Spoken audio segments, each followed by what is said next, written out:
अस्सलाम वालेकुम नादरीन, अज जी फिल्म लैके मैं तुहाडी खिदमत विच हाज़र हो रहा। उस फिल्म का नाम है नादरा।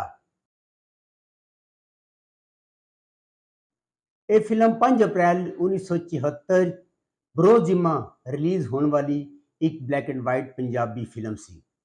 इस फिल्म का टाइटल रोल अदाकार सुल्तान राय ने अदा किया सी। इस फिल्म के अदाकार सुल्तान राय, एजाज, नगमा, नाजो, अजमल, असद बुखारी, चंगेज़ी, जगी मलक, इरफान खुसट और खालिद अब्बास डार। हदायत एजाज मीर, मुसन्नफ मुश्ताक खोखर, फिल्मसाज शेख मोहम्मद सदीक ते मौसीकी वजाहत अतरे। नादरा बचपन अपनी भैन की इज्जत बचाते हुए चौधरी हाशिम नूं कतल कर देंदा है। हाशिम का किरदार अदाकार चंगेज़ी ने अदा किया है। इस तो बाद नादरा जेल चला जाता है और जेल जाने तो बाद उसका जिहड़ा एक दोस्त होता है जमाल, जमाल का करैक्टर अदाकार एजाज ने अदा किया है। एजाज ते नगमा, नगमा का नाम इस फिल्म में नजमा होता है, आपस में एक दूसरे नाल प्यार करते हैं। चौधरी हाशिम का पुत्र चौधरी शेरा ते ओदी बेटी नजमा, नगमा ने नजमा का किरदार अदा किया है जिहड़ी चौधरी हाशिम की बेटी होती है। वक्त गुजरता है, नादरा जेल जवान हो जाता है। इस घर की धी ते सूआ जोड़ा पाने के बजाय चिट्टा जोड़ा पा के अगले जहान टुर गई है जमाल। ते फिर समझ ले ए जोड़ा इधर जमाल भी जवान हो जाता है। नजमा ते जमाल आपस में एक दूसरे को पसंद करते हैं। जमाल की एक भैन रेशमा होती है। रेशमा का किरदार अदाकार नाजो ने अदा किया है। रेशमा नादरे नूं प्यार करती है। कॉमेडी वास्ते खालिद अब्बास डार और इरफान खुसट नूं रखा गया है और दोनों ने शानदार कॉमेडी का मुजाहरा किया है। इस फिल्म में एक्शन भी तुहानूं मिलेगा, कहानी भी मिलेगी और सस्पेंस भी मिलेगा। चौधरी शेरा असद बुखारी जमाले की भैन रेशमा दे बुरी नज़र रखता है और कई दफ़ा उसकी राह ढकता है। जदों जमाले नूं इस गल का पता चलता है और राइफल लैके निकलता है, लेकिन रेशमा उसनूं समझा बुझा के उसनूं मना कर देती है। शेरा जमाले तू इंतकाम लैण वास्ते बाद की गल है, तुसी मेरे यार दी जमीन च मिट्टी दा एक बुक भर के विखा और जे मैं ताड़े हथ ना ला दिया तो नादर दा यार नहीं, फिर इस गल दा फैसला ही हुणे हो जाएगा। ओनू अपने डेरे ते बुलांदा है और डेरे ते बुला के मुजरा करने तो बाद मुजरे के दौरान उसनूं शराब भी पिला दिंदा है। जमाला शेरे की भैन नजमा का दुपट्टा उतार लैंदा है और उसनूं बगैर दुपट्टे तो घर भेजता है। जदों शेरे नूं पता चलता है, वो आंदा है दोनों की आपस की लड़ाई होती है।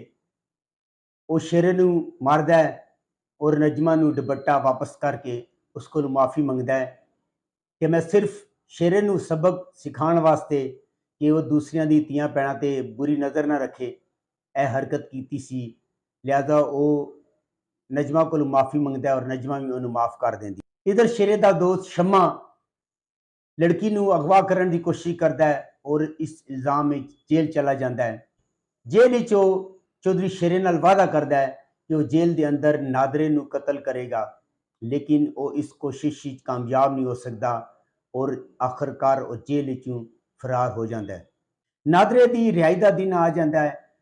नादरा रिहा के जदों अपने पिंड की तरफ आंदा है तो शेरे नूं उहदे बंदे दसदे हैं कि नादरा जेल तो रिहा होके पिंड की तरफ आ रहा है। जदों नजमा नूं पता चलता है, वो नादरे नूं मारन वास्ते घरों निकलती है। अज नादरे दी रिहाई दा दिन ने ते उन्हें इत्थे रस्तियों पिंड आना है। ओए पहला ते मैं चौधरी शेरे नाल नादरे दे लहू नाल रंगिया खंजर भेजन दा शम्मा जिहड़ा फरार होकर डाकू बन चुका होंदा है और नजमा नूं कलियां वेख के उहदी इज्जत लुटण की कोशिश करता है ते नजमा ते चीख पुकार उत्ते नादरा आ जाता है और आके उसकी इज्जत बचा लेंदा है और उसनूं मूँह बोली भैन बुला लेंदा है। और वो नादरा नजमा को पूछता है कि तू अपने घरों बंदूक फड़ के क्यों निकली है। ਉਹਦੇ ਪਿਓ ਦਾ ਕਾਤਲ ਨਾਦਰਾ ਜੇਲ੍ਹ ਤੋਂ ਰਿਹਾ ਹੋ ਕੇ ਆ ਰਿਹਾ ਹੈ ਔਰ ਉਸ ਨੂੰ ਮਾਰਨ ਵਾਸਤੇ ਉਹ ਰਾਈਫਲ ਲੈ ਕੇ ਘਰੋਂ ਨਿਕਲੀ ਹੈ। ਖੈਰ ਇਸ ਦੌਰਾਨ ਨਜਮਾ ਨੂੰ ਪਤਾ ਚੱਲ ਜਾਂਦਾ ਹੈ ਕਿ ਉਹਦੇ ਪਿਓ ਦਾ ਕਾਤਲ ਨਾਦਰਾ ਹੈ, ਲੇਕਿਨ ਜਦੋਂ ਨਾਦਰਾ ਉਹਨੂੰ ਸਾਰੀ ਹਕੀਕਤ ਦੱਸਦਾ ਹੈ ਤਾਂ ਸਾਰੀ ਹਕੀਕਤ ਸੁਣਨ ਤੋਂ ਬਾਅਦ ਨਜਮਾ ਨਾਦਰੇ ਨੂੰ ਮਾਫ ਕਰ ਦਿੰਦੀ ਹੈ। ਕਿਉਂਕਿ ਨਜਮਾ ਔਰ ਜਮਾਲ ਦੀਆਂ ਜਦੋਂ ਗੱਲਾਂ ਸ਼ੇਰੇ ਤੱਕ ਪਹੁੰਚਦੀਆਂ ਔਰ ਚੌਧਰੀ ਸ਼ੇਰਾ ਆਪਣੇ ਇੱਕ ਲਫੰਗੇ ਤੇ ਸ਼ਰਾਬੀ ਦੋਸਤ ਦੇ ਨਾਲ ਨਜਮਾ ਦੀ ਸ਼ਾਦੀ ਦਾ ਫੈਸਲਾ ਕਰ ਲੈਂਦਾ ਹੈ। ਜਦੋਂ ਚਾਚੇ ਫਜ਼ਲੂ ਜਿਹੜਾ ਕਿ ਇਹਨਾਂ ਦਾ ਮੁਲਾਜ਼ਮ ਹੁੰਦਾ ਹੈ ਉਹਨੂੰ ਪਤਾ ਚੱਲਦਾ ਹੈ ਤੇ ਉਹ ਆ ਕੇ ਜਮਾਲੇ ਨੂੰ ਦੱਸਦਾ ਹੈ ਤੇ ਨਾਦਰਾ ਇਹ ਫੈਸਲਾ ਕਰਦਾ ਹੈ। बंसी पिंजरे चौन ली आपे फेरियां पे पाता है। रेशमा आज साढ़े घर आ गई है ते कल साढ़े डेरे ते जरूर रेशमा डेरे ते आएगी ਕਿ ਉਹ ਵੇਲੀ ਜਾ ਕੇ ਨਜਮਾ ਦਾ ਰਿਸ਼ਤਾ ਜਮਾਲੇ ਵਾਸਤੇ ਮੰਗੇਗਾ। ਜਦੋਂ ਉਹ ਸ਼ੇਰੇ ਦੇ ਨਾਲ ਰਿਸ਼ਤੇ ਦੀ ਗੱਲ ਕਰਦਾ ਹੈ ਤੇ ਸ਼ੇਰੇ ਨੂੰ ਸਖਤ ਗੁੱਸਾ ਆਉਂਦਾ ਹੈ।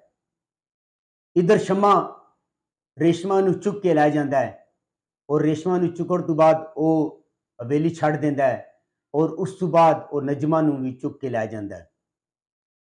ਨਜਮਾ ਉਹਨੂੰ ਦੱਸਦੀ ਹੈ ਕਿ ਉਹਦੇ ਦੋਸਤ ਸ਼ੇਰੇ ਦੀ ਭੈਣ ਹੈ। ਸ਼ਮਾ ਉਹਦੀ ਗੱਲ ਨਹੀਂ ਮੰਨਦਾ ਔਰ ਉਹਨੂੰ ਲੈ ਕੇ ਆਪਣੇ ਡੇਰੇ ਤੇ ਆ ਜਾਂਦਾ ਹੈ। ਜਦੋਂ ਚੌਧਰੀ ਸ਼ੇਰਾ ਆਪਣੀ ਭੈਣ ਨਜਮਾ ਨੂੰ ਦੇਖਦਾ ਹੈ ਤੇ ਉਹ ਸ਼ਮੇ ਨੂੰ ਕਹਿੰਦਾ ਹੈ ਕਿ ਜਿਹਨੂੰ ਤੂੰ ਚੁੱਕ ਕੇ ਲਿਆਇਆ ਉਹ ਮੇਰੀ ਭੈਣ ਹੈ। ਤੇ ਸ਼ਮਾ ਕਹਿੰਦਾ ਹੈ ਅਸੀਂ ਜਿੰਨੀਆਂ ਵੀ ਕੁੜੀਆਂ ਚੁੱਕੀਆਂ ਉਹ ਕਿਸੇ ਨਾ ਕਿਸੇ ਦੀਆਂ ਭੈਣਾਂ ਹੁੰਦੀਆਂ। ਇਸ ਦੌਰਾਨ ਚੌਧਰੀ ਸ਼ੇਰ ਫੈਰ ਕਰਦਾ ਹੈ ਔਰ ਉਹ ਫੈਰ ਸ਼ਮੇ ਨੂੰ ਲੱਗ ਜਾਂਦਾ ਹੈ। ਇਸ ਤਰ੍ਹਾਂ ਸ਼ਮਾ ਹਮਲਾ ਕਰਕੇ ਚੌਧਰੀ ਸ਼ੇਰੇ ਨੂੰ ਵੀ ਕਤਲ ਕਰ ਦਿੰਦਾ ਹੈ ਔਰ ਇਸ ਤਰ੍ਹਾਂ ਚੌਧਰੀ ਸ਼ੇਰਾ ਤੇ ਸ਼ਮਾ ਆਪਣੇ ਅੰਜਾਮ ਨੂੰ ਪਹੁੰਚ ਜਾਂਦੇ।